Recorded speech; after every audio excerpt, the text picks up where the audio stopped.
Um resultado que eu encontrei aqui no Brasil com a população X, né, com a minha amostra que participou do meu estudo, por exemplo, no meu doutorado, eu investiguei a relação entre espiritualidade e saúde mental. Comparei ateus, espiritualistas, agnósticos, pessoas de diferentes religiões em termos de sua saúde mental, felicidade, depressão, sentido de vida, ansiedade, para ver se havia diferenças. Mas o que garante que esses meus achados daqui do Brasil, eles vão ser replicáveis, reproduzíveis em outros países? Porque a gente sabe que a religião é um fenômeno cultural. E a cultura do Brasil é uma, nos Estados Unidos é outra, Japão. Sim. Então, diferentes variáveis culturais podem acabar interferindo em alguns resultados. Então, eu tenho que apontar essas limitações no meu estudo e aguardar que novos pesquisadores façam um desenho ali de estudo parecido com o meu, para ver se aquelas conclusões realmente retratam bem a realidade, ou se foi um viés cultural aqui, uma coisa mais específica do Brasil. Só para te dar um exemplo, quando você compara ateus e religiosos em termos de sintomas depressivos, o resultado é que não há diferenças significativas entre os grupos. Então, aquela ideia de que depressão é falta de Deus é um mito mesmo, é uma lenda urbana, tá? Um preconceito que seja também contra os ateus, né? Como pode viver sem acreditar em Deus e tal? E, curiosamente, foram quase 20 estudos que eu encontrei na literatura internacional a respeito desse tema. Curiosamente, eu encontrei 2 exceções de resultados. E essas exceções contam, entre aspas, né, uma vantagem para os ateus, que foram em 2 países do Oriente. As pessoas que eram ateias apresentavam menos sintomas depressivos do que as pessoas religiosas. Então, é um exemplo de um viés cultural provável aí. Porque em alguns desses países, a religião não é a norma social que a gente fala.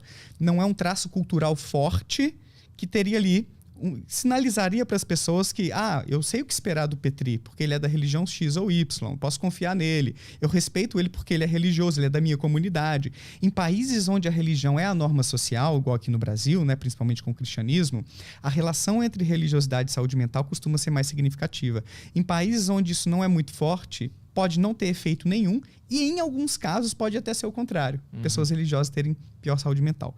Mas, de forma geral, quando a gente pensa no saldo, a religiosidade, o envolvimento religioso, tende a ser um pouquinho mais benéfico do que maléfico. Então, o saldo costuma ser um pouquinho mais positivo. Como assim? No sentido de que, quando a gente vê os estudos correlacionais, aí eu já não vou falar mais de comparar o ateu com o religioso. Eu quero ver o quanto você se envolve com a sua religião. Por exemplo, a minha família é católica e é uma família moderada do ponto de vista do envolvimento religioso. Eles não são fervorosos, assim. Mas existem famílias católicas com um envolvimento religioso muito mais forte, que vão à missa regularmente, que leem a Bíblia, que participam de novenas, dos eventos da igreja. Então, com uma vida mais recheada de religiosidade. Os estudos correlacionais, que são esses que eu quero ver, quanto mais uma pessoa se envolve com a religião, será que é melhor a saúde mental dela? Apontam que o envolvimento costuma ser mais benéfico do que maléfico, nesse sentido de... Então, um resultado consistente. Pessoas mais envolvidas com a religião tendem a ter um pouco mais de felicidade, um pouco mais de sentido de vida. Sacou? Mas é um pouco mais, tá? Eu gosto de colocar esse um pouco mais, porque quando a mídia retrata esses resultados, há uma distorçãozinha ali, né? Do tipo, né? Lá na manchete, assim... cientistas encontram que ter fé em Deus é bom contra a depressão, sabe aquela coisa bem assim? Mas quando você vai ver o tamanho do efeito que a gente fala, que é qual é a força dessa relação? É uma força forte, fraquinha, moderada? Aí eu uso o seguinte exemplo para ilustrar isso, né? Para quem é leigo, sobre força de relação. Imagina que você está querendo levantar fundos para fazer, sei lá, um curso de cinema nos Estados Unidos com uma equipe foda, assim, né? Que é referência. E aí você vai, então, fazer uma vaquinha, a galera vai te ajudar. Você consegue, vamos supor que é 100 mil reais o curso para você ficar lá, tipo, 2 meses. Você consegue 85 mil reais da sua família. O pessoal, poxa, não, vamos ajudar pro cara chegar lá e tal. Mais uns 10 mil reais da galera, sei lá, da faculdade, 95 mil. Mais uns 4 mil dos vizinhos ali que ajudaram. E 1% disso aí, né? R$1.000, então, você consegue com os seus pares da igreja. Então, o que eu quero dizer com isso? Existem magnitudes ou forças diferentes de contribuição em cada uma dessas áreas da vida da pessoa, né? Família, amigos e tal. Esse 1% que veio da igreja, nessa ilustração minha, é o 1% da força da relação quando a gente pensa em envolvimento religioso e sintomas depressivos.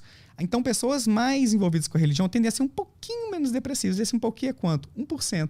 É como se a fé, a religiosidade contribuísse, mas é muito pouquinho. 99% do tanto que eu sou mais ou menos depressivo vem de outros fatores, qualidade do sono, minha alimentação, qualidade das relações interpessoais e assim por diante, até genética. Mas essa relação com a religião não seria uma relação com uma comunidade, que a gente sabe que é importante estar inserido em comunidades, e na verdade é isso que está ajudando e não a religião em si? Opa, aí você chegou na outra etapa do que a gente investiga mesmo, que são os mecanismos de ação, os mecanismos causais por trás disso. Será que é a fé? É a intervenção divina? O que está acontecendo ali? E boa parte da explicação disso é justamente o envolvimento social. A religião é uma instituição poderosíssima no que se refere a proporcionar para as pessoas contatos, um consolo no momento de dor. Você tem ali seus pares, você tem um pastor, você tem um padre para te ajudar. Você se sente integrado em termos de identidade. Não, eu sou cristão, eu sou espírita. Você tem até mesmo um lance da psicologia que é a ativação comportamental, que é contra a depressão. Eu não estou aqui deixando assim, ó, faça isso, né, e não faça, né? A gente tem que fazer uma avaliação direitinho, a psicoterapia bonitinho, tá? Mas uma das principais intervenções contra a depressão é a ativação comportamental. É você se envolver em tarefas, se engajar em tarefas que vão proporcionar para você algum tipo de conforto, de felicidade, de alegria, um senso de autoeficácia, de eu sou capaz. De utilidade também, né? De utilidade, boa, de utilidade também. Então, você participar de uma congregação e, eventualmente, você assumir papéis lá dentro também para ajudar, pode ser bom, pode ser um antidepressivo comportamental, legal também. Mas veja que a força disso não é absurda e não é que a pessoa tem que ter religião. Você pode conseguir isso de outras maneiras. Tem um estudo, eu acho que o sobrenome do cara é Sknitker, é um nome meio esquisitinho aí, que ele encontrou justamente isso.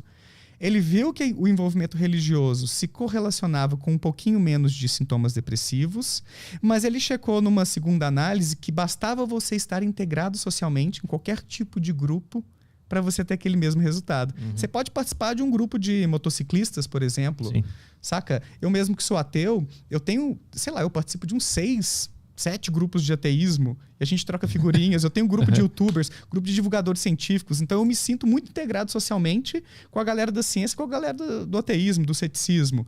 Então isso pode ter um efeito análogo àquele que a religião proporciona.